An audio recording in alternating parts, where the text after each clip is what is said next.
Electric potential due two point charge at any point, क्या आया था फॉर्मूला बताओ। हाँ, ये आया था v equal to 1/4 pi epsilon naught Q divided by R था ना, आर। ठीक, यूनिट क्या होती है इसकी, वोल्ट बताई थी ना, पोटेंशियल की यूनिट वोल्ट। देखना जरा, ऐसे ऐसे फॉर्मूले कई सारे देख लिए ना आपने, सिमिलर फॉर्मूले, बस थोड़ा थोड़ा सा डिफरेंस होता है। जैसे फर्स्ट फॉर्मूला आपने देखा था फोर्स का, कूलॉम्स लॉ में, वो कुछ ऐसा ही था, मतलब थोड़ा सा अलग था। कैसे था बताओ, 1/4 pi epsilon not Q1 Q2 upon, वो ये था, है ना, ये इसका क्या यूनिट होती है, न्यूटन। फिर आपने इलेक्ट्रिक फील्ड का देखा था ऐसा ही फॉर्मूला, वो कैसा था, 1/4 pi epsilon not Q upon R², इसकी यूनिट थी न्यूटन पर कूलॉम। बताओ ये देखे थे नहीं देखे थे। फिर और भी देखे थे, इलेक्ट्रिक फील्ड जब एक्सिस पर निकाली थी डाइपोल के, तब आई थी एक फॉर्मूला ऐसा ही बना था। जब इक्वेटोरियल पे निकाली थी तब एक फॉर्मूला बना था। एनी पॉइंट निकाली थी तब भी एक फॉर्मूला बना था। ऐसा बने थे नहीं बने थे, मेन यही था। जो जनरल फॉर्मूला इलेक्ट्रिक फील्ड का वो ये, फोर्स का ये, और पोटेंशियल का एक और आया हमारे पास। देखो सेम नहीं है, डिफरेंस है। यहाँ क्यू आर है, यहाँ Q1 Q2 R² है, यहाँ R² है।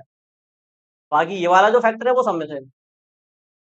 अब डिफरेंस क्या है दोनों फॉर्मूले में, जहां बच्चे ज्यादातर मिस्टेक करते हैं जब इन फॉर्मूलों को याद करते हैं ना, तो उस वाली मिस्टेक पर ध्यान नहीं देते, और वो सारे न्यूमेरिकल गलत करा देती है उनको।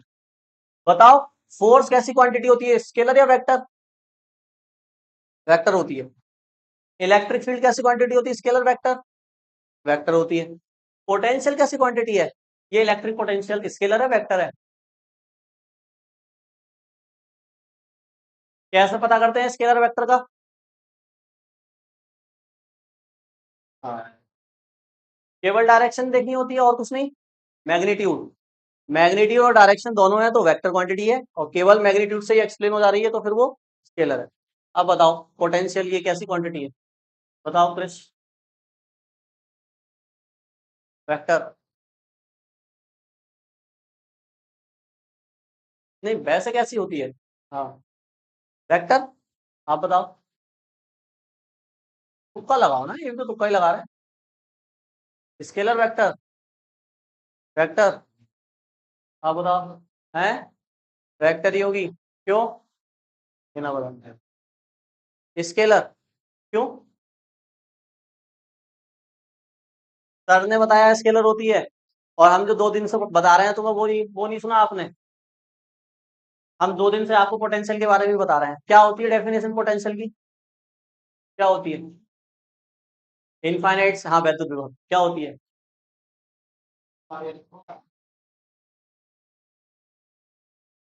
कार्य किया जाता है, कार्य को ही तो पोटेंशियल कहते हैं।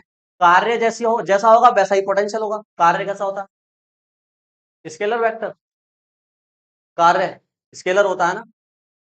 अरे वर्क कैसी क्वांटिटी होती है, स्केलर ही तो होती है। इसका फॉर्मूला होता है F vector dot D vector. देखो इधर, ये कौन सा प्रोडक्ट है, डॉट प्रोडक्ट, और डॉट प्रोडक्ट हमेशा कौन सी वैल्यू देता है, स्केलर। तो वर्क स्केलर क्वांटिटी है, जिस वजह से पोटेंशियल भी कैसी क्वांटिटी है, स्केलर ही है। पोटेंशियल कैसी क्वांटिटी है, स्केलर है। सही है। अब स्केलर क्वांटिटी को ऐड कैसे करते हैं, सीधा सीधा ऐड कर लेते हैं।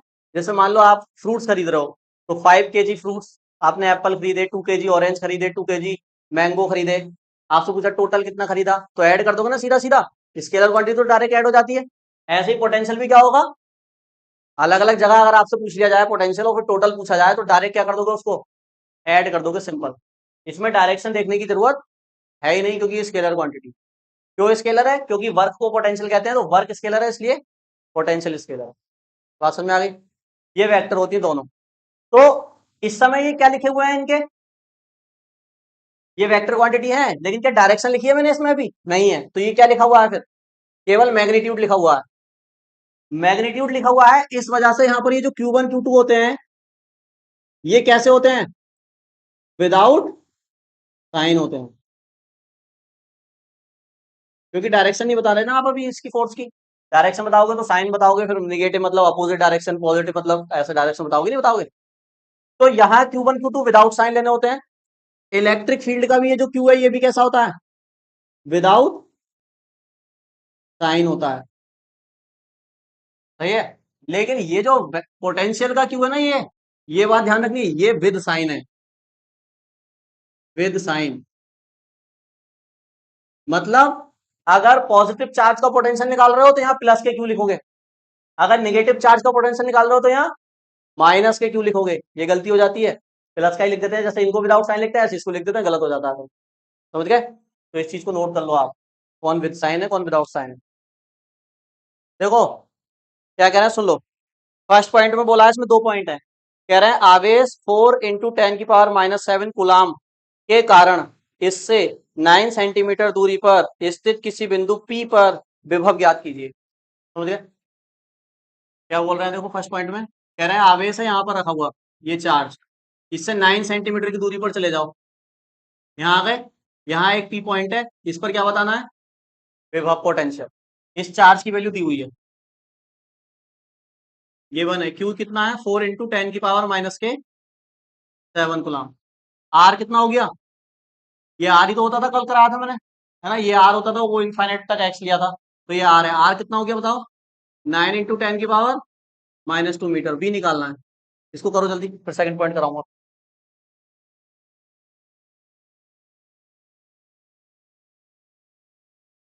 फॉर्मूला लगाओ, आंसर आ जाएगा। देखो इधर, v = 1/4πε0 Q/r, ये फॉर्मूला लगा देंगे, r डिस्टेंस पर पूछा है। v = इसकी वैल्यू जानते हैं 9 × 10⁹, चार्ज है 4 × 10⁻⁷ कूलाम में, ये माइक्रो में नहीं है। आर की वैल्यू 9 × 10⁻⁻², 9 से 9 कैंसिल हो गया, पावर एडजस्ट कर दो, 4 × 10⁻⁹ 2, ये वाला 2 पर आके पॉजिटिव हो जाएगा, 4 × 10⁴, खत्म आंसर। ये आ गया आपका वोल्ट में,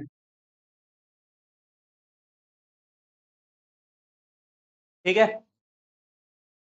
अच्छा है इसका सेकंड पॉइंट, जो समझने वाला है थोड़ा सा, है ना, कैलकुलेशन ही सेकंड पॉइंट में, देखो कॉन्सेप्ट पूछा है।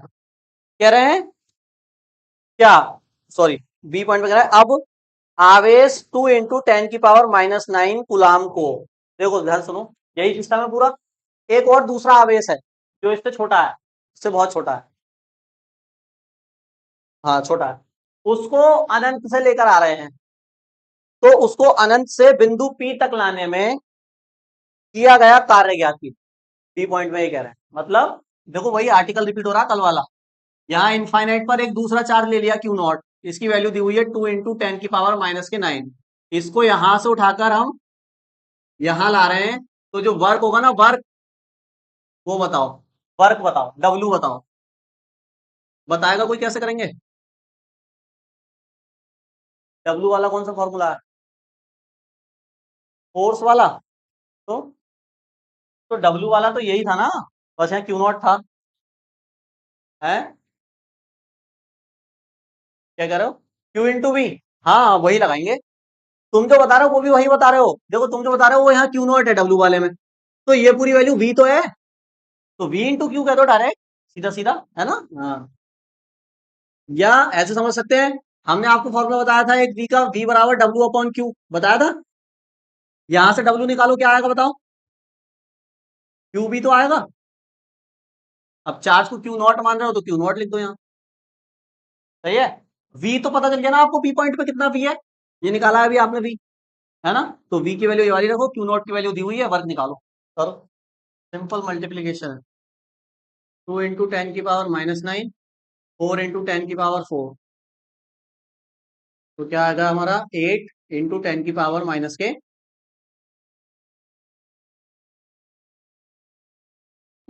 ठीक है, सही है यहाँ तक।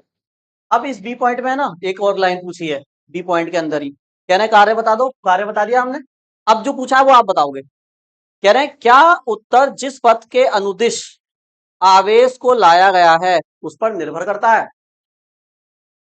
कह रहे हैं ये जो चार्ज जिस रास्ते से आप लाए हो, तो क्या किसी दूसरे रास्ते से लाते तो ये वर्क की वैल्यू बदल जाती, क्या ये वर्क रास्ते पर डिपेंड करता है कि किस रास्ते से ला रहे हैं, बताओ करता है या नहीं करता। पाथ पर डिपेंड करता है ये वर्क या नहीं करता? बताओ, ये कॉन्सेप्ट पर बेस्ड क्वेश्चन है, इसमें थ्योरी नहीं कुछ भी, बस हाँ या ना में उत्तर देना है, लेकिन रीजन के साथ।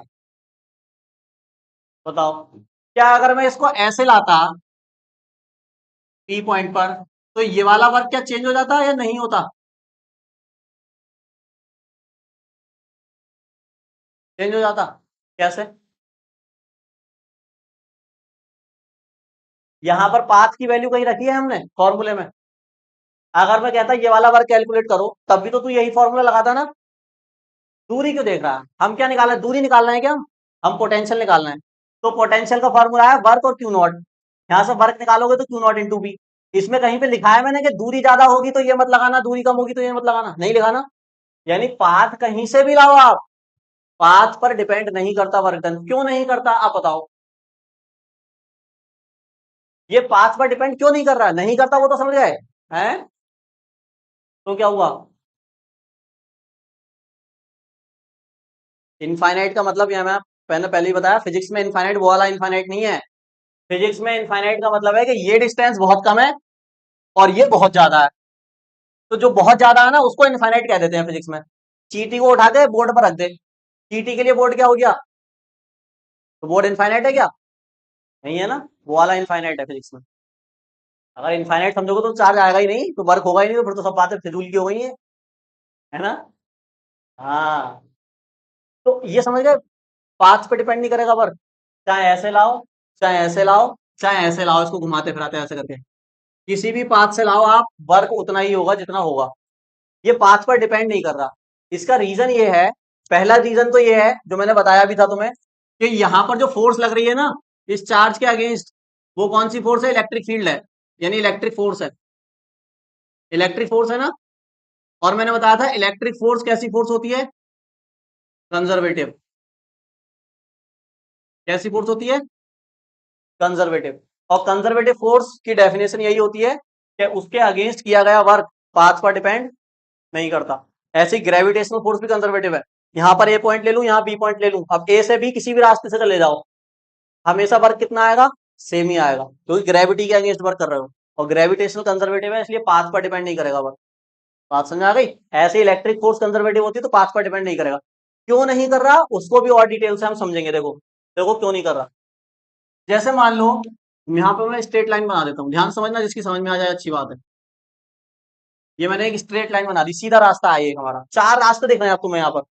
पहला ये है, दूसरा ये, तीसरा ये स्ट्रेट वाला, चौथा ये है। ठीक है। अब देखो चारों रास्तों का वर्क डन सेम होगा। क्यों? मान लो आप इस वाले पाथ से आते हैं, ऊपर वाले से, वन वाले से, तो आप ऐसे लेके आ रहे हो ना इसको, ऐसे ऐसे ला रहे हो, है ना। तो जब ऐसे ला रहे हो तो इसके यहां पर दो कंपोनेंट ब्रेक कर सकते हैं ना हम। ऐसे अगर कोई चीज है तो दो कंपोनेंट ब्रेक हो जाते हैं, मैंने बताया था, एक नीचे आ जाएगा और एक ऊपर आ जाएगा। आएगा नहीं आएगा? एक तो आ जाएगा ये जो आर है ना, आर इसी की डायरेक्शन में आएगा, तो इसका ये वाला कंपोनेंट किधर आएगा? इधर। और एक कहाँ आएगा? ये वर्क के दो कंपोनेंट हो गए, एक परपेंडिकुलर हो गया और एक इधर हो गया। हो गया नहीं हो गया? कोई भी रास्ता लोगे ये दो कंपोनेंट बनेंगे हर रास्ते में। मान लो ये लास्ट वाला ले लूं मैं, ये देखो ऐसे आ रहे हैं, तो इसके भी दो कंपोनेंट, एक किधर आएगा? इधर ही इस लाइन के अलोंग, और एक किधर आएगा? सीधा। कोई सा भी रास्ता चूज करोगे ना, दो कंपोनेंट हर रास्ते के बनेंगे और एक कंपोनेंट इस लाइन के अलोंग जरूर आएगा और एक कंपोनेंट सीधा आएगा। ये जो सीधा वाला कंपोनेंट है ना, इसका वर्क होगा जीरो। इसका वर्क क्या होगा? जीरो। क्योंकि जो वर्क का फॉर्मूला है वो है एफ डी कॉस थीटा, और थीटा की वैल्यू अगर 90 हो जाए तो कॉस 90 क्या हो जाता है? जीरो। तो ये सीधा वाला कंपोनेंट कितने डिग्री का एंगल बना रहा है देखो? 90 का। यानी ये वाला कंपोनेंट तो क्या हो गया? अरे इधर देखो, ये वाला कंपोनेंट सबका क्या हो गया? कैंसिल। तो बचा कौन सा? केवल यही। तो कोई भी रास्ता लोगे ना उसका एक ही कंपोनेंट काम करेगा, बस ये वाला, ये वाला। तो मतलब कहने का मतलब यार रास्ता एक ही है और वो है स्ट्रेट। बाकी जो जो आप कंपोनेंट देख रहे हो ना वर्क के, वो सब तो जीरो हो जाएंगे। तो किसी भी पाथ से लाओगे तो केवल यही वाला कंपोनेंट काम करेगा, यानी वर्क की वैल्यू वही आएगी सेम हर जगह। तो ये पाथ पर डिपेंड नहीं करता। कई सारे रीजन मैंने आपको बता दिए। पहली बात कंजर्वेटिव है, दूसरी बात ये जो इसका परपेंडिकुलर कंपोनेंट है उसका वर्क जीरो है, तो एक ही कंपोनेंट है बस इसके अंदर। ठीक है, तो लिखो आंसर, इसके नीचे लिखो आंसर। लिखो नहीं, और कोमा लगा के लिखो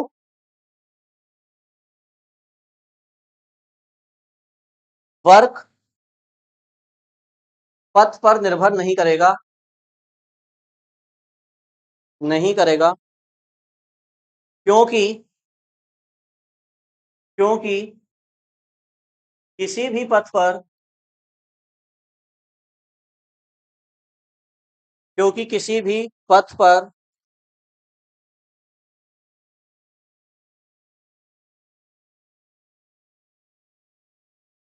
विस्थापन के डिस्प्लेसमेंट के विस्थापन के दो कंपोनेंट होंगे। विस्थापन के डिस्प्लेसमेंट के कंपोनेंट है ये, ठीक है, वर्क के नहीं है, वर्क तो स्केलर क्वांटिटी है। विस्थापन के दो कंपोनेंट होंगे, जिसमें पहला पहला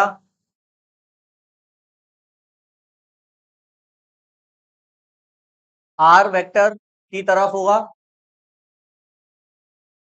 आर वेक्टर कौन सा, मतलब ये वाली लाइन, इस लाइन को आर वेक्टर बोल रहे हैं, स्ट्रेट लाइन जो है रेड वाली, आर से निकल कर आई है ना, देखो ये आर वेक्टर होगी या आर कैप, आर वेक्टर की तरफ होगा।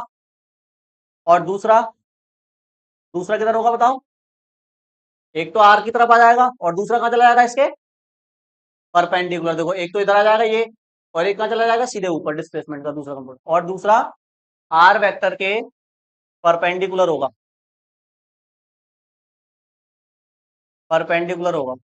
अब बताओ ये परपेंडिकुलर वाला जो डिस्प्लेसमेंट है ये वर्क करेगा क्या कुछ भी? परपेंडिकुलर वाला जो डिस्प्लेसमेंट है उसका एंगल कितना हो रहा है, 90। तो cos 90 जब वर्क निकालोगे इस वाले डिस्प्लेसमेंट का तो कितना हो जाएगा, 0। एक ही तो कंपोनेंट बचा फिर, यानी रास्ता एक ही है फिर, है ना? हाँ। तो क्या लिखा? हाँ, जिसका कार्य शून्य होगा, का कार्य शून्य होगा, बस। देखो ऐसा है, देखो 6 इक्वल साइड वाली अगर फिगर बनाओगे तो ऐसी तो बनेगी, 6 इक्वल साइड बनानी है हमें।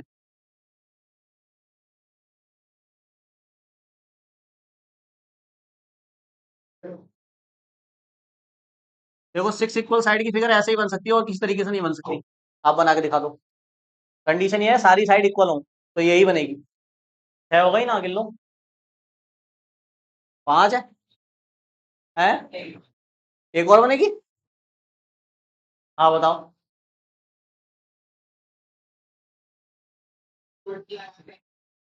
ऐसे बता रहे हो हैं?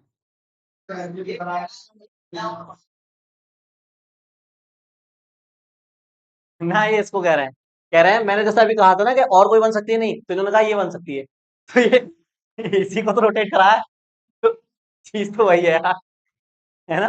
तो वही है। ये बेंजीन ज्यादातर ऐसा बनती है, तो आपको लगा ये बेंजीन अलग तरीके से बनती है शायद, है वो यही चीज है। तो समझ गए, ये हमारा क्या है, षटभुज है। अब इसके हर कॉर्नर पे हमने चार्ज रखा है, यहाँ भी चार्ज है, यहाँ भी है, यहाँ भी है। आप बताना कैसे होगा ये क्वेश्चन। यहाँ भी है, यहाँ भी है, और यहाँ भी है, ठीक है। तो देखो क्या कह रहे हैं, षटभुज के केंद्र पर विभव बताओ, इसका सेंटर कहाँ होगा, सेंटर, इसका सेंटर यहाँ होगा ना कहीं बीच में, यही तो है। यहाँ पे आपको बताना कितना पोटेंशियल होगा। ये 5 माइक्रो कूलम का चार्ज रखा है हर जगह, 5 माइक्रो कूलम,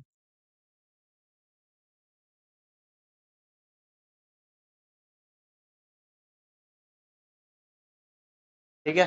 कैसे करेंगे बताओ, आंसर बताओ इसका,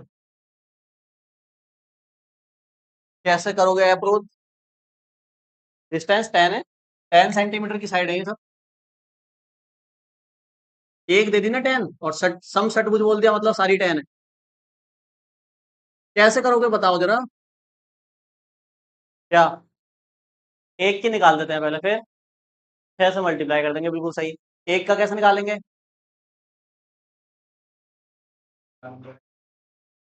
ठीक है, किससे है? हाँ सही है। इससे डिवाइड करोगे? आर ये है यहाँ पे। आर क्या होता है? देखो यही ऐसे बच्चे ही तो होते हैं जो पता होता तब भी गलत कर जाते हैं। तो यही बच्चे हैं। देख यही तो फॉर्मूला वगैरह लगाने के लिए तू। सही है। अब इसमें क्यू और आर रखना होता है हमें। अब आर क्या होता है? चार्ज से पी पॉइंट की जो दूरी है वही तो आर है। चार्ज से पी पॉइंट की दूरी को आर कहते हैं। चार्ज कहाँ है? पी पॉइंट कहाँ है? अच्छा पी पॉइंट कह दो उसको। पी पॉइंट कहाँ है? ये है। तो क्या 10 सेंटीमीटर दूरी है चार्ज और पी पॉइंट की? और ये 10 रख रहा था अभी नीचे। हो जाता नहीं गलत?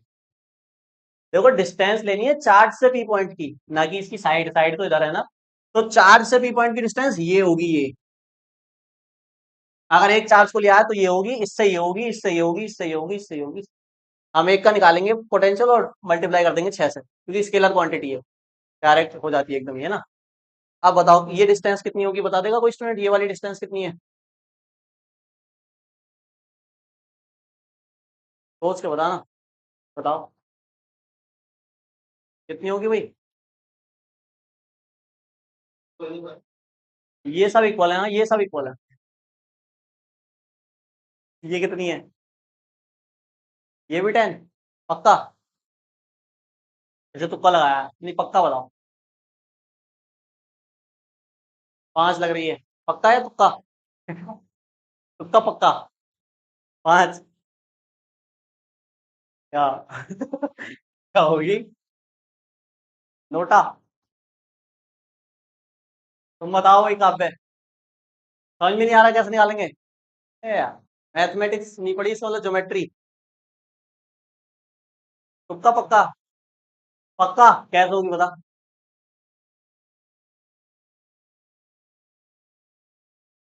इसके ये पैरेलल है। तो जरूरी है पैरेलल लाइन बराबर ही हो। दिख रही है, दिखने से थोड़ी ना होता है, ऐसे तो डायग्राम कुछ भी हो सकता है। नोटा? चलो ये 10 ही होगी, बिल्कुल सही। क्यों होगी देखो, लेकिन आप रीजन नहीं बता पा रहे तो आपका आंसर भी माना नहीं जाएगा। जब तक रीजन नहीं बताओगे तब तक आंसर वैलिड नहीं है, ठीक है। होगी 10 ही। कैसे होगी देखो, अगर मैं ये ट्राइंगल बना दूं एक, ये ट्राइंगल बन गया। तो क्योंकि ये सम षटभुज है, तो इसका जो त्रिभुज होगा वो भी सम त्रिभुज होगा। और सम त्रिभुज मतलब कौन सा त्रिभुज? समबाहु त्रिभुज, इक्विलैटरल ट्राइंगल। इक्विलैटरल ट्राइंगल की एक खास बात होती है, सारी साइड कितनी होती है? देखो यहाँ पे 6 इक्विलैटरल ट्राइंगल बन जाएंगे। अगर सारी डिस्टेंस को मिला दोगे तो कितने बन गए? 6 इक्विलैटरल ट्राइंगल बन गए। तो 6 इक्विलैटरल ट्राइंगल से मिलकर ही ये बनता है सम षटभुज। तो आप समझ गए सारी डिस्टेंस 10 ही है ये। तो एक की निकालो, एक की निकालो और मल्टीप्लाई करो, जल्दी करो। आर की वैल्यू मिल गई 10 तुम्हें, और क्यू दिया हुआ है। बी निकाल के 6 से मल्टीप्लाई। आ गया सबका? सही है। देखो मैं जल्दी से कर देता हूँ, है ना।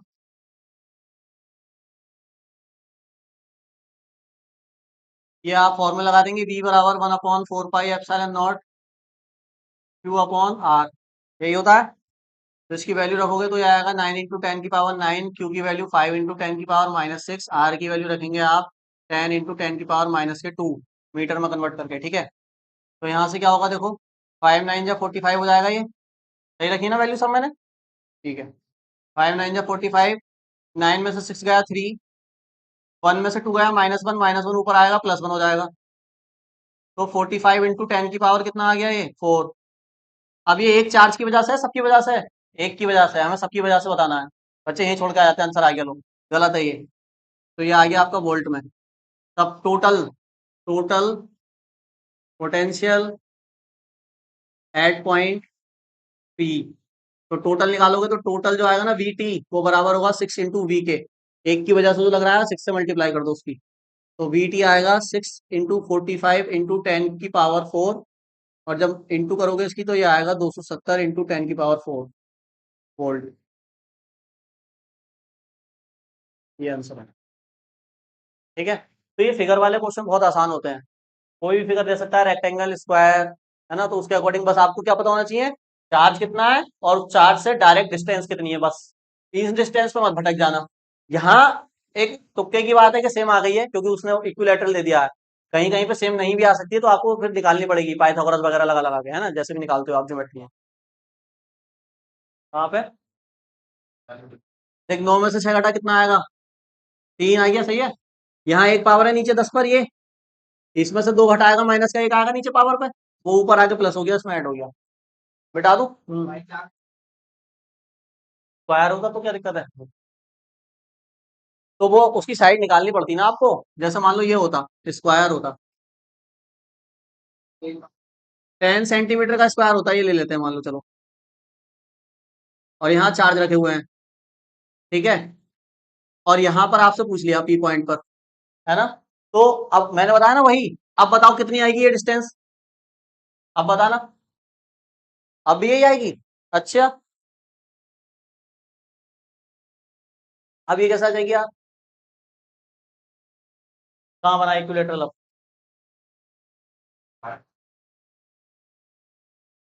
बराबर नहीं है अब ये डायगनल है इसका, है ना, डायगनल। तो इसका अगर डायगनल निकालोगे तो अब बताओ ये डायगनल क्या इनके साइड के बराबर होता है क्या? भाई आपने राइट एंगल ट्रायंगल पढ़ा होगा, तो डायगनल तो बड़ा होता है ना दोनों साइड से। तो जाहिर सी बात है ये वैल्यू अलग आएगी, तो इसको पाइथागोरस से लगाना पड़ेगा बाय पीटी। पीटी क्या होता है? के स्क्वायर बराबर एल स्क्वायर प्लस ए स्क्वायर। या इंग्लिश में भी लगा सकते हो, चलो इंग्लिश में लगा देते हैं। एच स्क्वायर बराबर P square plus B square, hypotenuse perpendicular base, ठीक है। तो एच निकालना ना आपको, ये हाइपोटेनियस ही तो है ये। हाँ, तो ये निकाल रहे हैं। तो ये टेन है, ये टेन है, तो ये आएगा आपका 100 + 100, ये हो गया 200। और 200 का स्क्वायर रूट कितना आएगा? बताओ भाई। 200 का 100 आएगा स्क्वायर रूट, 20 आएगा। कितना आएगा? अरे कुछ तो निकलेगा बाहर, कुछ कोई निकाल दो। 2√50 आएगा। 50 दूनी 100, कुछ भी 200। अरे यार बड़े गरीब हो तुम। इसे ऐसे लिख सकते हैं 100 × 2, 200 को। और 100 का क्या होता है 10, तो 10√2 नहीं आ गया? क्यों भाई? सही कहते हैं हम। ठीक है, तो ये 10√2 आया। ये क्या है? क्या ये आर की वैल्यू आ गई, या पूरा हाइपोटेनियस आ गया यहां से यहां तक?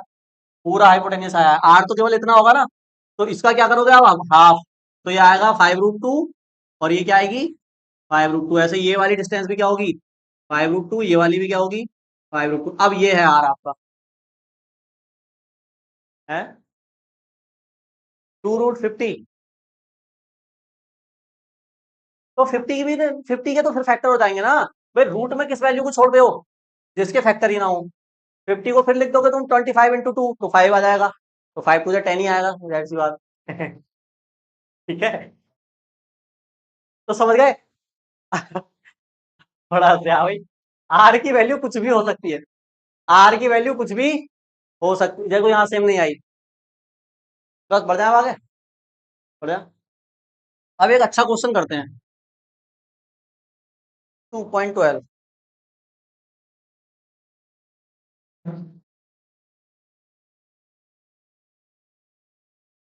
2.12 में ये बोला गया है कि मूल बिंदु पर, मूल बिंदु जानते हैं ना सब, ओरिजिन।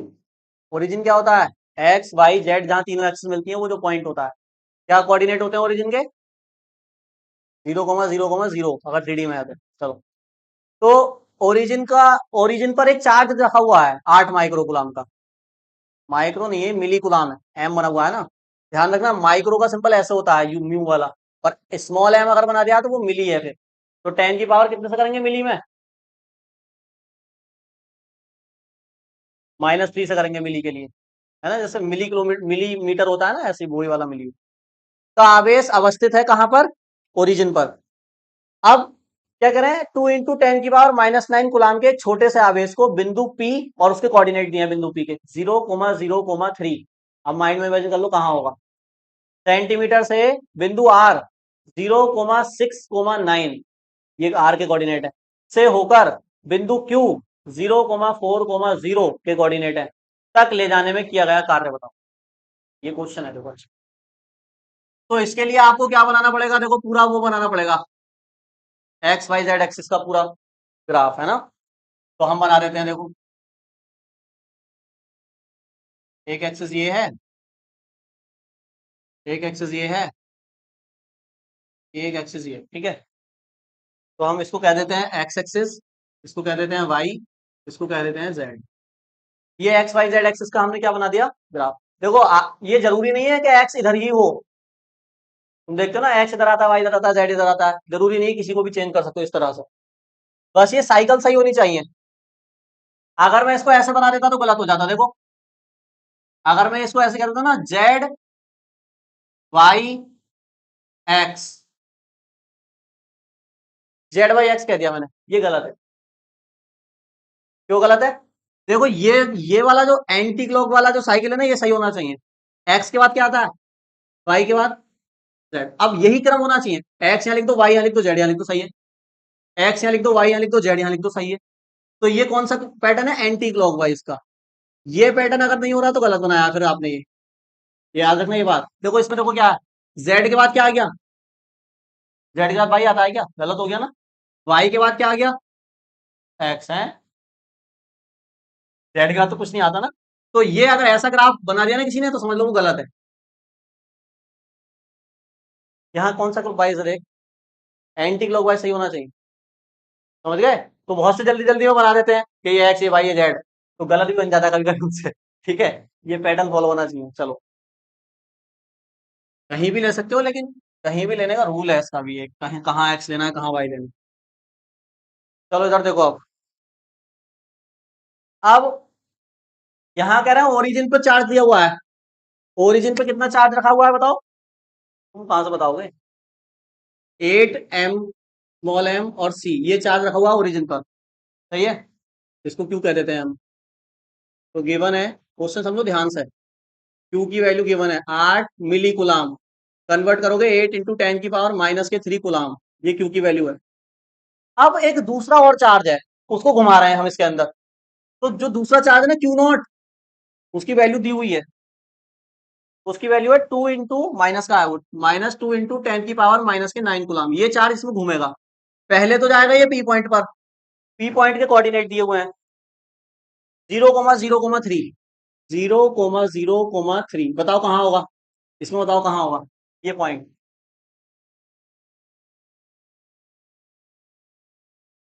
एक काम करता हूँ मैं, इसमें थोड़ा सा बना देता हूँ ना, 1 2 3 4 5 6 7 8 ऐसा कर, 1 2 3 4 5 6 7 8, 1 2 3 4 5 6 7 8 ऐसा करके बना देते हैं। आप तुम बता दो, बताओ पी कहाँ है, एक्स पे 0 है, वाई पे 0 है, जेड पे 3 है, मतलब 1 2 3 यहाँ है ना ये, अरे समझ गए ना, तो यहाँ है ये पॉइंट, रेड वाला हमारा। तो यहाँ पर हमारा क्या है, पी पॉइंट है, 0,0,3, सही है। और यहाँ ही पर रखा हुआ था क्या, ये Q0 यही था सबसे पहले, इस पी पर। पी से हम इसको लेकर आए किस पर, क्यू पर।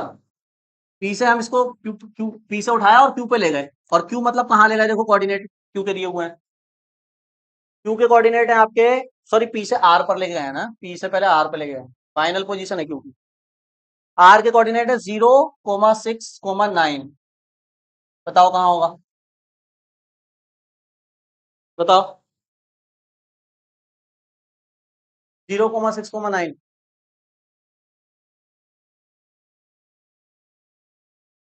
एक्स पे कितना है, वाई पे और जेड पे, तो वाई जेड का 9 लो और वाई का 6 लो और पहुंचा दो।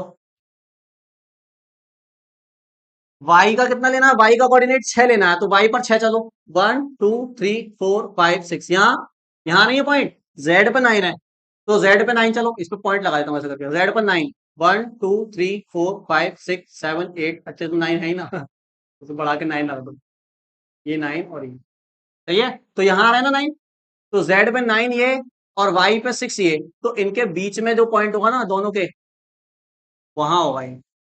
अरे ऐसे तो बनाते हो पॉइंट यार मैथ्स में, ये जो कोना है यहाँ पर है आर पर, उसके कोऑर्डिनेट होगा 0,6, समझ गए? ये समझी, समझ गए। तो ये पी पॉइंट है, उसके कहाँ गया ये क्यू नॉट, आर पे गया। फिर आर से गया फाइनल ये क्यू पर, किस पे गया, क्यू पर। और क्यू के कोऑर्डिनेट दिए हुए हैं, क्यू के कोऑर्डिनेट भी दिए हुए हैं, इसके हैं 0,4,0, 0,4, ये तो बता दोगे कहाँ होगा बताओ। देखो एक्स पे कितना, वाई पे 4 और जेड पे, यानी वाई पे 4 है बस, वाई कहाँ है 4, 1 2 3 4, यहां है क्या, क्यू, 0,4, सही है। ये बहुत आसानी से कर लेते हैं बच्चे अगर प्रैक्टिस हो जाती है तो, ये तो मैं समझा रहा हूँ तो टाइम लग रहा है। डायरेक्ट पॉइंट लिखते हैं, वो डायरेक्ट उसमें मार्क कर देते हैं ग्राफ में, है ना। तो ये तो चीजें आनी चाहिए आपसे बहुत आसानी से। तो अब क्या कहना है देखो, क्यू नॉट को पी से उठाकर कहाँ ले गए, आर पे, आर से उठाकर कहाँ ले गए, क्यू पे। तो ये हम क्या कर रहे हैं, इसको मूव करा रहे हैं ना एक जगह से दूसरी जगह। मूव कराने के लिए इसकी इलेक्ट्रिक फील्ड होगी यहाँ पर, जो ओरिजिन पे रखा है वो है, उसकी सब में इलेक्ट्रिक फील्ड है। तो किसी फोर्स के अगेंस्ट हम इसे क्या करा रहे हैं, मूव करा रहे हैं। और जब फोर्स के अगेंस्ट मूव कराते हैं तो होता है वर्क, और वर्क होता है तो उस वर्क की वैल्यू आपको बतानी है कि कितना वर्क होगा, इसको यहां लाने में, क्यू पर लाने, पी से क्यू पे लाने, समझ गए, यानी वर्क निकालना है। क्या निकालना है, वर्क। और वर्क कहां से कहां तक का, पी से क्यू तक का, आर आर का नहीं, पी से क्यू तक का वर्क निकालना डायरेक्ट, लेकिन आया ये ऐसे है, पी से आर, आर से ऐसे गया है। तो ये वर्क आपको फाइंड करना है, वो समझ में आया, नोट करो। एक काम करो, समझ लो पहले, बाद में नोट कर लेना। समझ लो जरा, एक मिनट समझ देखना जरा इधर। कौन सी डेफिनेशन लगेगी, इलेक्ट्रिक पोटेंशियल या इलेक्ट्रिक पोटेंशियल डिफरेंस की, पोटेंशियल की लगेगी। पोटेंशियल में चार्ज कहां से लाते हैं हम, इसकी नोट को कहां से लाते हैं, इनफाइनाइट से। यहाँ इनफाइनाइट से ला रहे हैं या एक पॉइंट से दूसरे पॉइंट पे ले जा रहे हैं, एक पॉइंट से। तो कौन सी डेफिनेशन लगेगी, विभवांतर, इलेक्ट्रिक पोटेंशियल डिफरेंस की, बताया था। बिंदु ए से, बिंदु बी से ए तक लाने में जो वर्क होता है उसे विद्युत विभवांतर कहते हैं। यहाँ ए से बी में नहीं ला रहे हैं, यहाँ पी से कहां ले जा रहे हैं, इनिशियल पॉइंट क्या है, पी, और फिर फाइनल पॉइंट का क्या था क्यू नोट का, क्यू।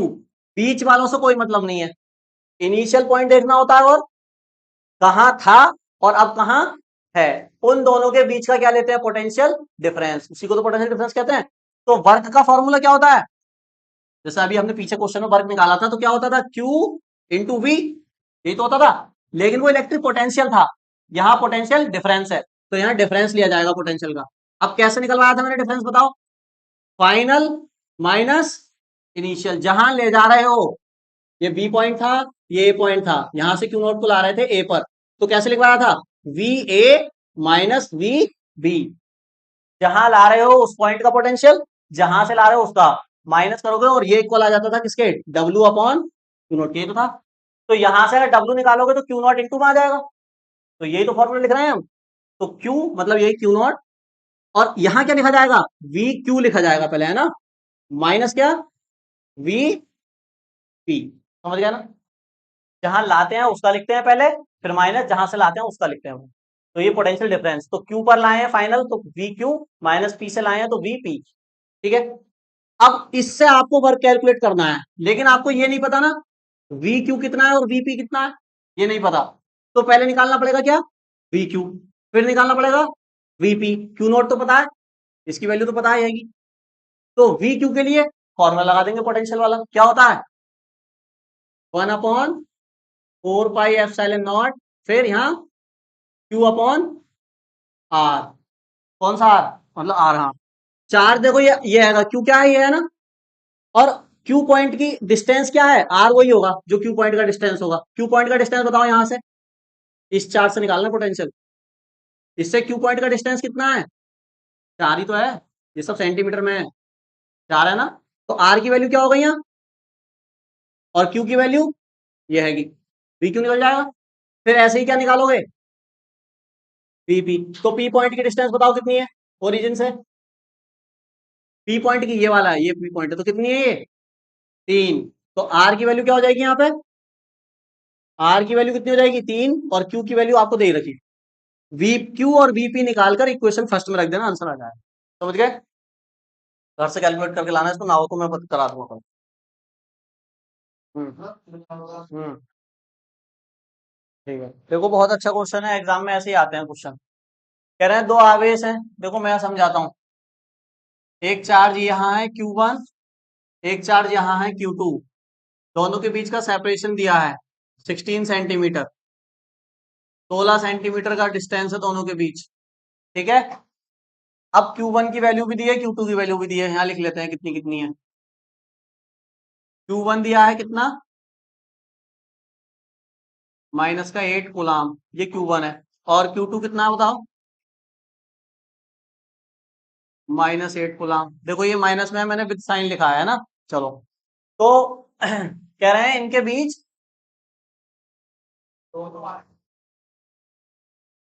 हम्म। हाँ देखो, हाँ इधर देखो बोर्ड पर क्वेश्चन मैंने यहाँ लिख दिया पूरा। दो चार्ज है Q1 Q2, बीच का डिस्टेंस है 16 सेंटीमीटर। Q1 की वैल्यू है, Q2 की वैल्यू है। पूछ क्या रहे हैं उस पर ध्यान दो। कह रहे हैं दोनों आवेशों को मिलाने वाली रेखा कौन सी, यही तो है देखो।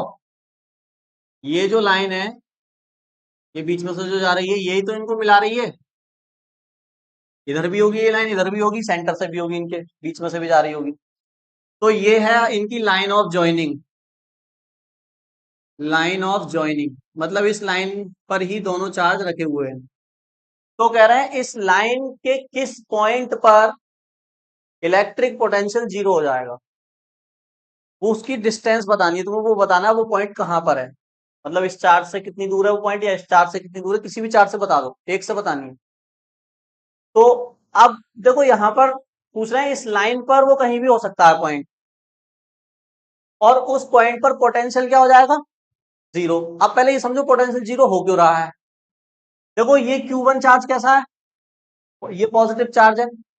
मान लो इनके बीच में कोई पॉइंट है यहाँ पर, उसकी वजह से जो पोटेंशियल होगा वो पॉजिटिव होगा, क्योंकि चार्ज कैसा है, पॉजिटिव है। तो इसका बी भी कैसा होगा, पॉजिटिव होगा। दूसरा जो चार्ज है वो कैसा है, तो इस वाले चार्ज की वजह से जो उसी पॉइंट पर पोटेंशियल होगा, कुछ डिस्टेंस होगी ना उसकी, वो कैसा होगा, निगेटिव। तो पॉइंट ऐसा है जिस पर दोनों के पोटेंशियल क्या हो रहे हैं, बराबर हो रहे हैं। एक का पॉजिटिव हो रहा है और एक का नेगेटिव, तो टोटल निकालोगे तो कितना आ जाएगा, जीरो हो जाएगा। ये है। तो वो पॉइंट आपको बताना है कि वो पॉइंट कहाँ है। तो मैं क्या करूंगा, मैं मान लूंगा। अब देखो यहां पर वो पॉइंट क्या है, उसने बोला तो नहीं कि बीच में है या बाहर है, कहाँ है, इस लाइन के अलोंग बताया है। तो पॉइंट तो इन दोनों के बीच में भी हो सकता है, और पॉइंट इस लाइन से यानी इन दोनों चार्ज के बाहर भी हो सकता है। तो दो केस बनेंगे। पहले मैं मानूंगा पॉइंट कहाँ है, अंदर है। फिर मैं मानूंगा पॉइंट कहाँ है, दोनों चार्ज के बाहर है। बात समझ में आ गई। तो पहले मैं मान लेता हूं कि जो पॉइंट है ना वो दोनों चार्जेस के बीच में कहीं पर है। अब बीच में बिल्कुल नहीं, सेंटर पे नहीं होगा। सेंटर पे देखो कब होता, सेंटर पे तब होता जब ये दोनों चार्ज की वैल्यू क्या होती, इक्वल होती और अपोजिट होती। जैसे ये 5 है तो ये भी कितना होता, 5 ही होता। तो आप बिल्कुल कह देते कि भैया 8 सेंटीमीटर की दूरी पे यहां होता। लेकिन यहाँ एक चार्ज ज्यादा है और एक चार्ज कम है, तो आप नहीं कह सकते ऐसे। तो मैं मान लेता हूं बीच में कहीं भी ले लो, कोई भी पॉइंट ले लो, मान लो ये ले लिया मैंने, इस पॉइंट को कह दिया पी। अब मैंने ये पी पॉइंट देखो डायरेक्ट बता दिया कि इस पी पॉइंट पर पोटेंशियल क्या होगा, जीरो होगा। अब पूछ रहे हैं बताओ ये पी पॉइंट डिस्टेंस कितनी है इसकी, यहां से कितनी दूर है ये। तो मैंने कह दिया यहां से जो है ना ये पी पॉइंट वो एक्स डिस्टेंस पर है। कितनी डिस्टेंस पर, एक्स पर। तो ये एक्स हो गई, तो ये कितनी बची फिर बताओ, x-16 या 16 - x, टोटल में से घटाते हैं ना। तो टोटल 16 है, एक्स घटा दो, तो ये कितनी आ जाएगी, 16 - x। समझ में आ गई बात। तो क्वेश्चन में ये पूछा एक्स बताओ क्या है। जो तुमने एक्स मान लिया ना कि एक्स डिस्टेंस पे पॉइंट है, तो एक्स को बताओ क्या है। तो हमें फाइंड क्या करना है एक्चुअल में, एक्स फाइंड करना है। मतलब एक्स वो डिस्टेंस है जहां पर वो पॉइंट है, जहां पर पोटेंशियल क्या हो रहा है, जीरो। ठीक है। तो ये हमने क्या लिया है, केस वन। केस वन, और केस वन में हमने क्या करा है, माना है let the point eight which potential is zero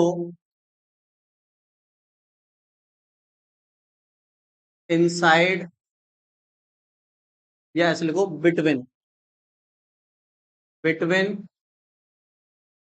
the charges, मतलब दोनों चार्जेस के कहा मान लिया मैंने वो पॉइंट, बीच में मान लिया, बिटवीन द चार्जेस मान लिया, जिस पॉइंट पर पोटेंशियल जीरो है। ठीक, तो ये है वो पॉइंट।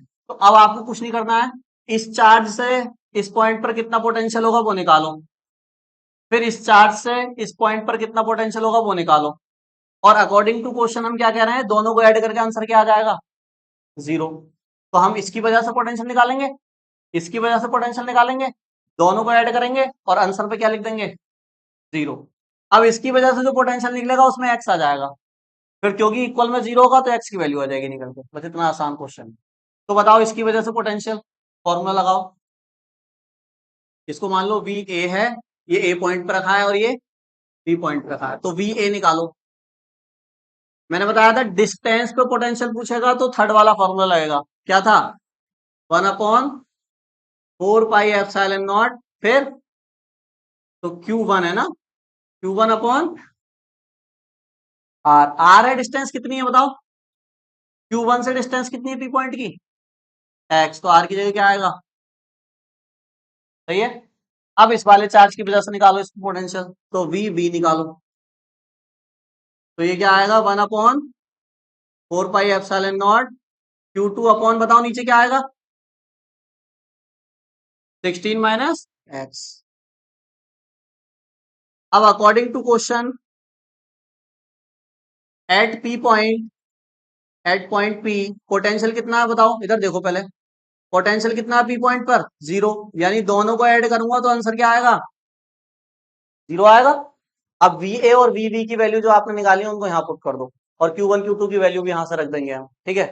तो रखो वी ए कितना है, देखो देखो मैं एक काम कर रहा हूँ, वी ए की वैल्यू रखोगे, वी बी की वैल्यू रखोगे, इसमें ये वाली टर्म तो कॉमन आ रही है ना, आगे वाली, तो इसको कॉमन ले लो डायरेक्ट बाहर, अरे समझ गया ना, इसको रखोगे फिर इसको रखोगे तो ये तो कॉमन आ जाएगा ना बाहर, ये वाला ब्रैकेट, तो ब्रैकेट पहले से ही कॉमन लिख देता हूं,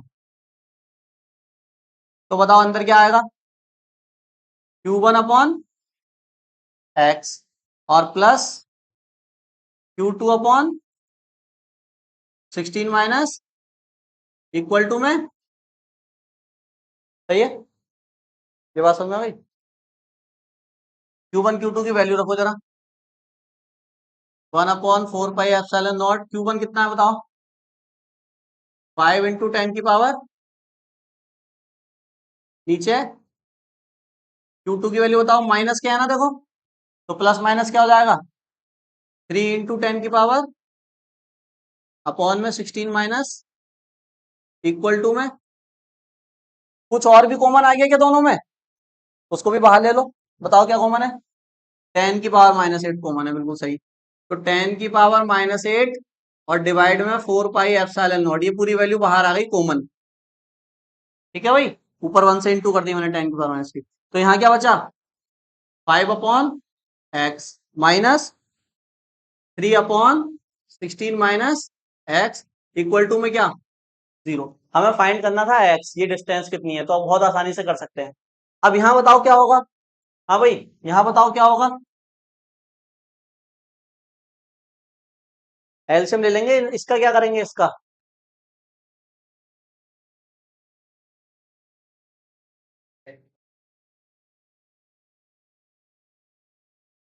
है,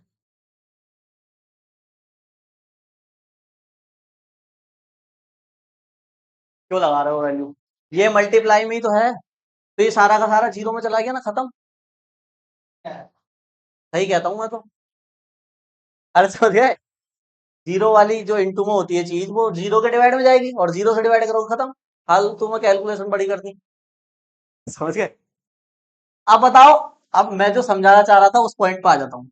देखो यहाँ पे क्या करते हैं टीचर, टीचर नहीं बच्चे भी कर देते हैं, मतलब इस वैल्यू को और इस वैल्यू, ये दो वैल्यू इंटू में लिखी हुई है, जैसे मैं आपसे कहूं मान लो 4 लिखा है, मल्टीप्लाई में x लिखा है, और इसका आंसर जीरो आ रहा है,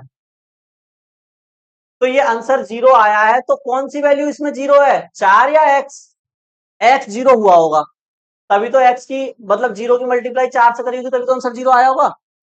तो यहां पर हम कैसे लिखते हैं पता है, ऐसा नहीं हुआ है कि 4 इसके इंटू में चला गया, ऐसे नहीं होता है, यहां पर हम देते हैं कि 4 तो 0 हो नहीं सकता, 4 नॉट इक्वल टू 0, तो यहां पर जरूरी कौन रहा होगा 0, एक्स रहा होगा। तो ये ऐसे होती है चीज, ऐसा नहीं होता कि 4 इसके डिवाइड में चला गया आंसर एक्स की वैल्यू 0 आ गई, गलत, ऐसे नहीं होता है। यहाँ पर 4 0 नहीं है इसलिए एक्स 0 है, तभी दोनों की मल्टीप्लाई करी तो आंसर 0 आया। बात समझ में आ रही है? तो इसको समझने के लिए समझ सकते हो कि 0 में चला के खत्म हो गया। एक्चुअल रीजन क्या है कि ये वैल्यू तो 0 हो ही नहीं सकती ना, क्योंकि ये तो नंबर फिक्स होता है 9 इंटू 10 की पावर 9, फिर ये 10 की पावर -8, तो 0 होगा नहीं। तो कौन 0 है दोनों में से, अगर आंसर 0 है तो ये पूरी वैल्यू क्या है, 0 है। ऐसे लिखेंगे, तो यहां लिखेंगे 10 की पावर -8 4 पाई एप्सिलॉन नॉट, ये तो कभी भी 0 हो नहीं सकता, लेकिन आंसर तो 0 है। इसका मतलब कौन 0 रहा होगा, ये पूरी वैल्यू किसके इक्वल होगी, 0। समझ में आ गई ये बात? हाँ, तो ऐसे करते हैं इसको। तो ये आएगा 5/x -3/16 - x is equal to क्या, 0। अब इस पूरी वैल्यू को किधर किधर ले जाओ, उधर पॉजिटिव हो जाएगी। तो 5/x is equal to 3/16 - x, क्या करूं, क्रॉस मल्टीप्लाई। 5 की 16 से करोगे कितना आएगा, 80। 5 की x से करो कितना आएगा, 5x। 3 की x से करो क्या आएगा, 3x। 5x को उधर ले जाओ, ऐड हो जाएगा, कितना हो जाएगा, 8x। 8 नीचे ले आओ, कितनी आ गई x की वैल्यू, 10 सेंटीमीटर। यानी ये जो पॉइंट है ना जिसपे पोटेंशियल 0 है, वो यहां से कितनी दूर है, और इधर से कितनी दूर है, इधर से भी 10। अरे इधर से 10 है तो इधर से कितना हो गया, 6 हो गया ना यार, ये 16 - x है ना, इधर से 6 हो गया, टोटल 16 हो गई ना। नोट करो।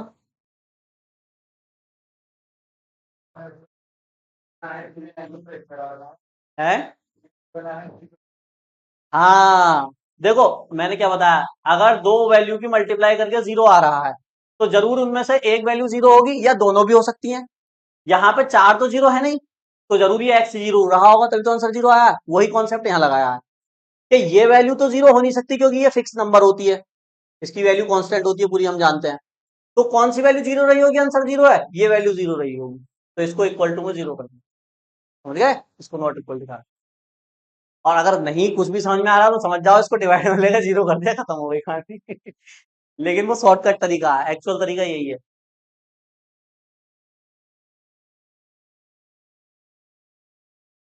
क्या कह रहे हो,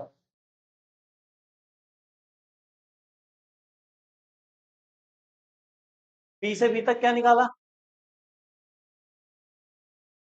हाँ पी से बी तक निकाला था, ये पी बी बी पी जो निकाला था, हाँ ठीक है। फिर ए से पी तक निकाला था, यहाँ आया तो है। x - 16 क्यों आएगा यार, देखो ये पोटेंशियल जब निकालते हैं किसी पॉइंट पर तो बीच की डिस्टेंस ही तो लेते हैं। ये जो 16 सेंटीमीटर है ये टोटल डिस्टेंस है, ये टोटल है, ठीक है, सही है। अब मैंने ये पी पॉइंट ले लिया कहीं बीच में, तो ए से इस पी पॉइंट की डिस्टेंस मुझे पता ही नहीं कितनी है, तो मैंने क्या मान ली, अभी ये पी पॉइंट मैंने बीच में लिया है, बिटवीन द चार्ज लिया है, तो क्योंकि यहां तक की डिस्टेंस एक्स है, टोटल 16 है, तो ये कितनी बची, 16 - x, मतलब ये डिस्टेंस 16 - x है, और ये डिस्टेंस x है, सही है। और जब फॉर्मूला लगाओगे पोटेंशियल का बी पॉइंट से, तो बी पॉइंट से ये पॉइंट कितनी दूरी पर है, ये डिस्टेंस कितनी है, 16 - x लिखेंगे, डिस्टेंस लिखेंगे ना बीच की। अब तुम कह रहे हो x - 16 लिख दो भैया, तो x - 16 अगर लिख दोगे तो देखो क्या होगा, x तो छोटा है ना, और 16 बड़ा है, तो छोटे में से बड़े वाले को कैसे माइनस कर दोगे, x के अंदर तो 16 के बराबर डिस्टेंस ही नहीं है। वो केस 2 है, जिसमें x - 16 है ना, वो केस 2 है इसका, जब ये पॉइंट बाहर चला जाएगा। हाँ। मैं समझ गया हूँ, वहां से देख के बता रहे थे तुम, मुझे पता।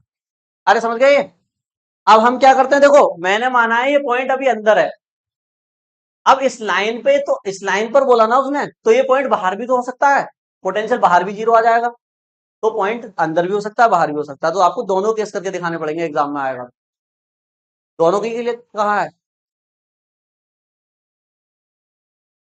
अनंत पर शून्य लेना है, तो वो तो होता ही शून्य है, लेना थोड़ी है। वो तो मैंने बताया ना आपको, एज्यूम अनंत इनफाइनाइट पर जीरो ही करना।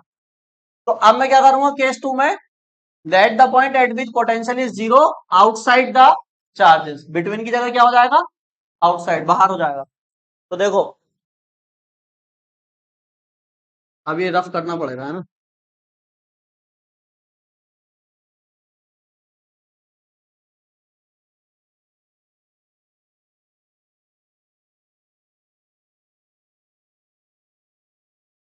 अब देखो मैं सारी ये डिस्टेंस डिस्टेंस मिटा देता हूँ, अब दोबारा समझना इस चीज को। और ये पॉइंट भी यहाँ से अब जा चुका है, ये पॉइंट अब बाहर जाएगा, ठीक है। और ये भी हम मिटा देते हैं, ये भी चेंज हो जाएंगे अब। और यहाँ बिटवीन की जगह, यहाँ केस 1 की जगह केस 2, और अब पॉइंट जाएगा बाहर लाइन के। तो यहाँ मान लिया मैंने केस 2, यहाँ लिख दिया मैंने आउटसाइड। और अब यहाँ समझो डायग्राम में, तो देखो अभी हमारा पॉइंट यहाँ था। बताओ ये डिस्टेंस कितनी दी हुई है क्वेश्चन में, 16 है ना टोटल, इसको याद रखना 16 है, ठीक है। अब देखो भाई इधर ध्यान समझो, चार्ज वही है, उनको नहीं हमने टच किया है, सेपरेशन भी वही है। बस हमारा जो पी पॉइंट है अब वो यहाँ ना होकर यहाँ आएगा, ये बाहर मान लिया हमने। इस साइड भी मान सकते हो, इस साइड भी मान सकते हो, कोई फिक्स नहीं है, ठीक है। तो मैंने मान लो यहाँ मान लिया पी पॉइंट को, बाहर है, ठीक है। अब बताओ, मुझे डिस्टेंस तो इसकी भी नहीं पता ना, तो मैं क्या करूंगा, इस ए पॉइंट से इसकी डिस्टेंस मान लेता हूँ कुछ, और उसी को फाइंड कर लूंगा। ए से पता चल जाएगा तो बी से तो ऑटोमेटिक पता चल ही जाता है। तो देखो अगर मैंने कहा इसकी पी पॉइंट की जो डिस्टेंस है अब वो ए पॉइंट से एक्स है, कितनी है, एक्स है। तो बताओ ये कितनी है, एक्स माइनस 16। इतने में से इतने को माइनस करोगे तभी तो ये बचेगा। तो ये वाली डिस्टेंस आ जाएगी हमारी एक्स माइनस 16। कहने का मतलब ये है, फाइंड तो आपको एक्स ही करना है।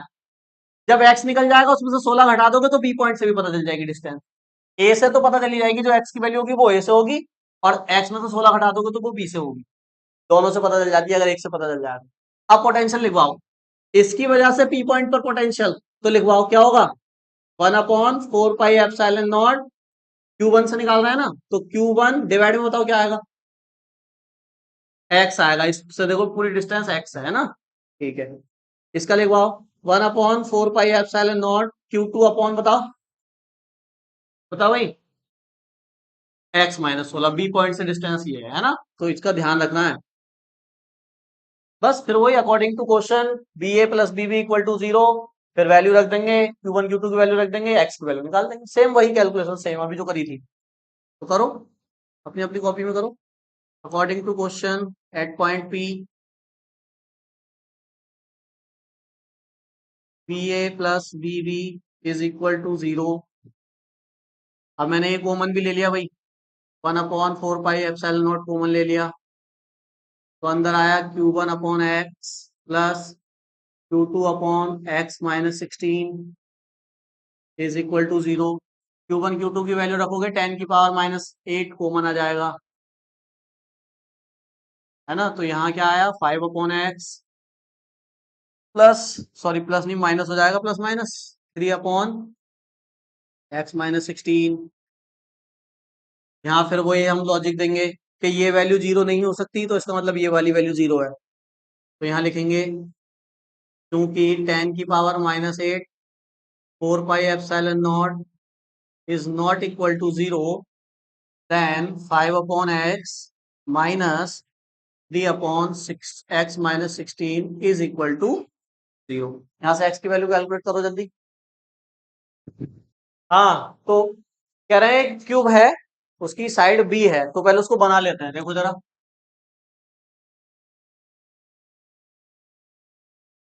बताना है इसको जरा, देखता हूँ कौन ज्यादा इमेजिन कर पाता है 3D ऑब्जेक्ट को। इमेजिनेशन होगी इसमें बस, क्वेश्चन आसान है बहुत, जो इमेजिन कर पाएगा वो समझ लेगा। अभी तो तुमसे कौन ही ना बताएगा कितने होते हैं क्यूब। 4 6 8 पे फिर बहुत देर में नंबर आया, 16 भी पहुंच गई कहानी।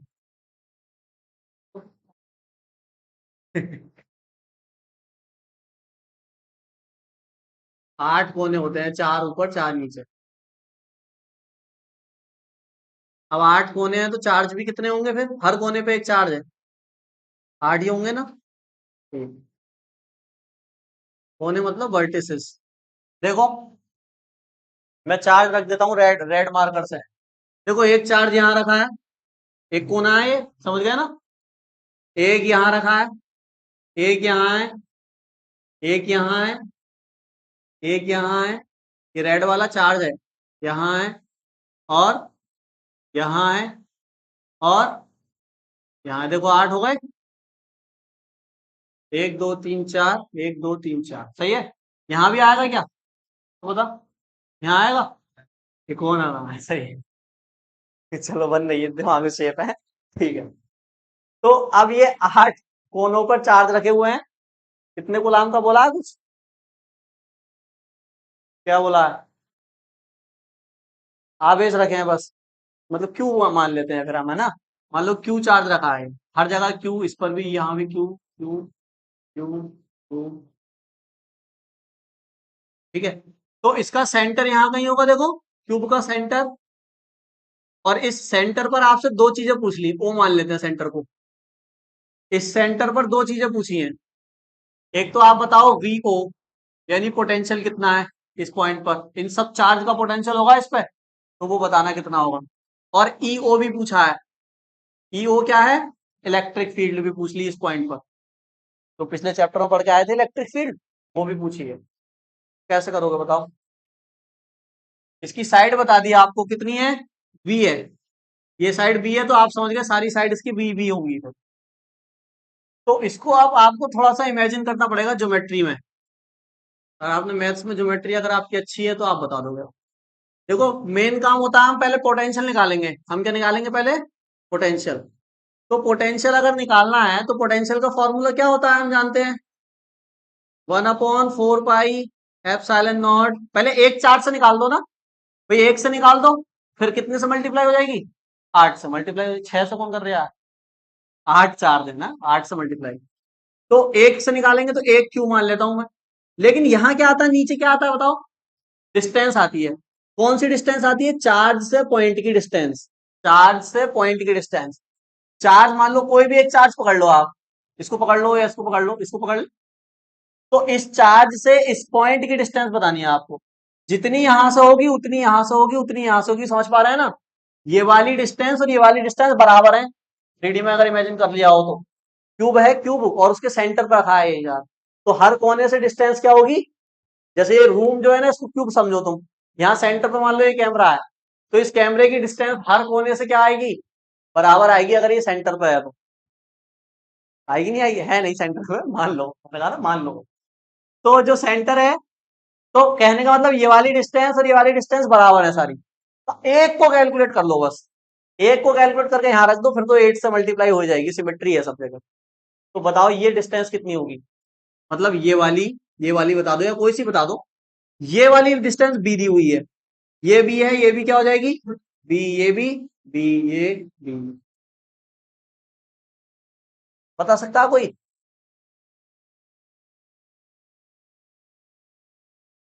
देखो मैं ना इन पॉइंट के नाम दे देता हूं। मान लो ये ए है, बी, सी, डी, ई, एफ, और बताओ जी, और एच।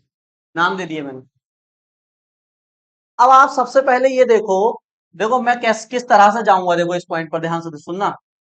ये वाला जो है पॉइंट कौन सा, डी। और ये वाला जो पॉइंट है कौन सा, ए। ये मतलब ऐसे पॉइंट की बात कह दी मैंने, जैसे ये कोना और वो वाला कोना। इसको जब वहां से मिलाओगे तो सेंटर पे ये पॉइंट पड़ेगा, नहीं पड़ेगा, इसके बीच में पॉइंट पड़ेगा। और ये क्या है, ये डायगोनल है इसका, क्यूब का डायगोनल ही तो है।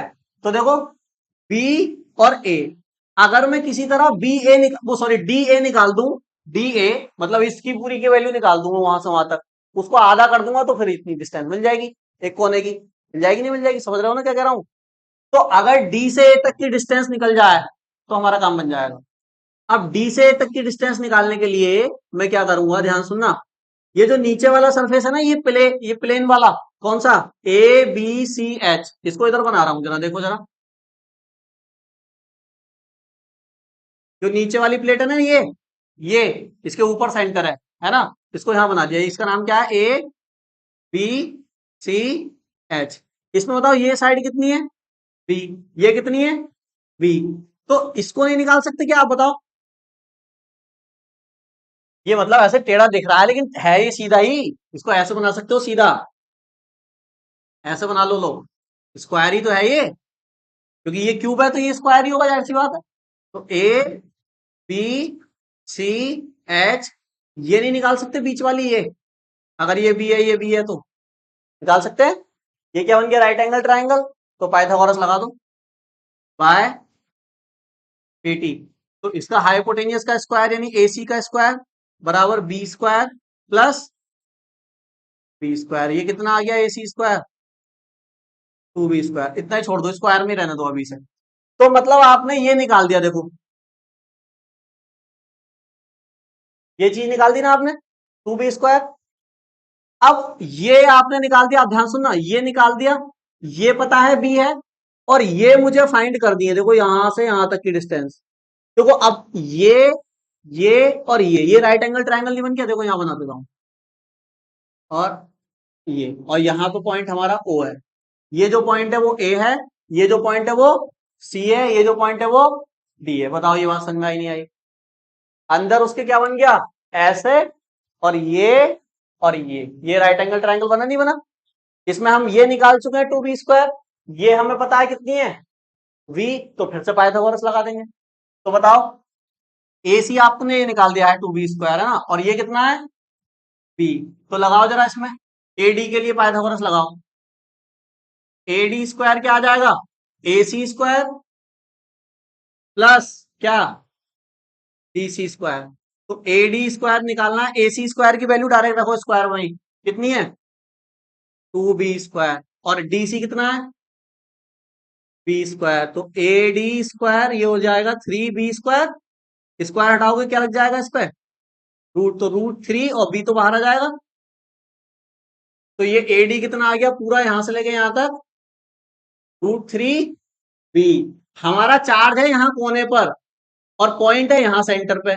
तो पूरा अगर रूट थ्री बी है तो इतना क्या हो गया, ये रूट थ्री बी का आधा, और ये भी क्या हो गया, रूट थ्री बी का आधा। सही है। तो यही हमारी क्या है, चार्ज से पॉइंट तक की डिस्टेंस। बस अब यहां पर क्या रख दोगे, क्या रखोगे, ये डिस्टेंस कितनी आ गई बताओ। हाँ, तो root three B upon two, upon वाला टू कहां चला जाएगा, ऊपर। तो ये आ जाएगा two Q upon root three B. अब टोटल निकालोगे तो एक चार्ज की वजह से है, टोटल निकालोगे तो इसकी मल्टीप्लाई किससे कर दोगे, एट से। तो v इक्वल टू कितना आ जाएगा, टू एट जा 16 क्यू रूट थ्री बी। चाहो तो फोर से इसे कट कर दो, वैसे जरूरत नहीं है, यही छोड़ सकते हो, वोल्ट। बस करा। बस इसमें समझना यही था कि डिस्टेंस कैसे निकालते हैं, तो वो आप समझ गए, नोट कर लो।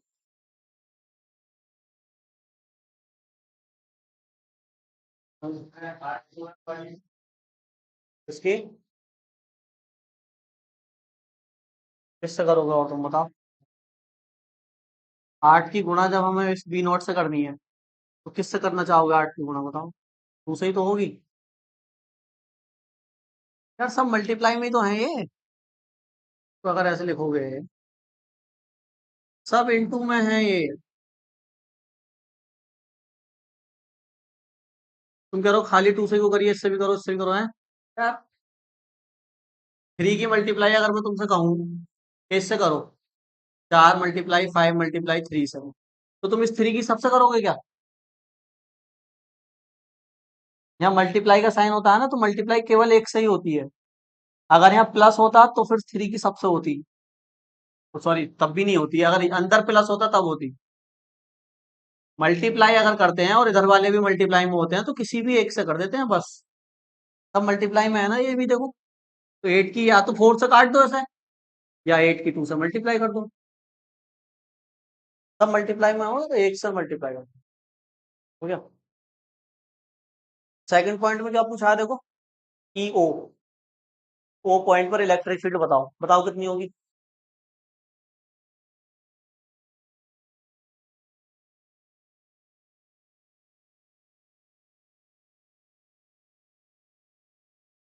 ये चीज समझ में आ गई कैसे निकाली डिस्टेंस? तो आपको डिस्टेंस अगर पता चल गई ही है चार्ज से पॉइंट तक की, √3b/2 है, तो बताओ इस पॉइंट पर इलेक्ट्रिक फील्ड कितनी होगी नेट टोटल? बता सकता है कोई? बहुत आसान है।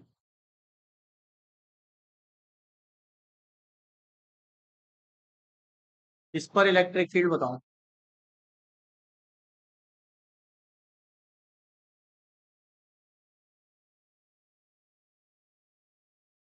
है क्या बता रहे हो? ये सब सेम है, ठीक है। क्यों 32 क्यों आया? अच्छा, आर का स्क्वायर कर दिया तुमने तो 3b, और 2 का स्क्वायर मतलब ऊपर चला जाएगा तो 32 हो जाएगा, ऐसे बता रहे हो? p का भी स्क्वायर होगा। अच्छा, और बताओ।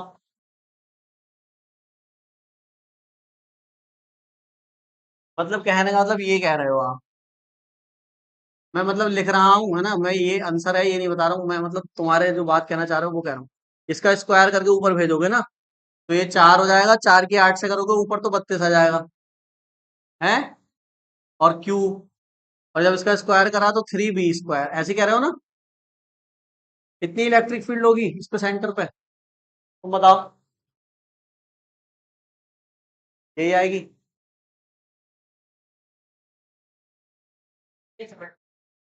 यार हर चार्ज इलेक्ट्रिक फील्ड लगाएगा, जाहिर सी बात है। इसमें भी नहीं कहा था 8 से करो मल्टीप्लाई। नहीं, इसमें तो बस टोटल, टोटल पोटेंशियल पूछा है ना, तो टोटल तो हर चार्ज का होगा ना, वो तो सेंस, कॉमन सेंस है। हम्म। है? सरफेस से क्या लेना देना इलेक्ट्रिक फील्ड का? आपको मैंने बताया था, फॉर्मूला पढ़ाया था, ये चार्ज है, इस चार्ज से अगर r डिस्टेंस पर इस पी पॉइंट पर इलेक्ट्रिक फील्ड निकालनी है, तो फॉर्मूला था यही बस जो इन्होंने बताया, 1/4πε0 q/r²। तो इन्होंने यही फॉर्मूला लगा दिया है यहाँ पे, और 8 वगैरह से मल्टीप्लाई करके ये आंसर बताया। तो अब देखो, चार्ज है और पी पॉइंट है और डिस्टेंस है, तो वही चीज है, चार्ज है, पी पॉइंट है और डिस्टेंस है, डिस्टेंस वो निकाल दी। सरफेस को क्यों ले रहे हो? कोई फ्लक्स थोड़ी निकाल रहे हैं। फ्लक्स निकाल दे तो सरफेस देखते हैं। देखो आप, बिल्कुल आपने ये जो आंसर बताया ना, बिल्कुल ही गलत बताया है, बिल्कुल लॉजिक लगाया ही नहीं जरा सा भी। और अगर ऐसे करके आ जाते ना एग्जाम में तो बिल्कुल कट जाता है ये न्यूमेरिकल पूरा। आप दिमाग लगाओ, क्यों गलत है ये, ऐसा क्यों नहीं हो रहा? फॉर्मूला तो सही लगा रहे हो आप, फिर क्यों नहीं आ रहा आंसर? अरे भैया लगाएगा तू, लगाएगा, ये कौन सा भी हटा रहा? ये 3 हट जाएगा, √3 का स्क्वायर करेगा तो √3 का स्क्वायर कितना आता है? तो 3 तो लिखा है। अबे 2 जाएगा मल्टीप्लाई में, 3 क्यों जाएगा? 3 तो नीचे ही बैठा है, एक्स्ट्रा चीज ही तो जाती है ऊपर। 4 को ले गए ऊपर।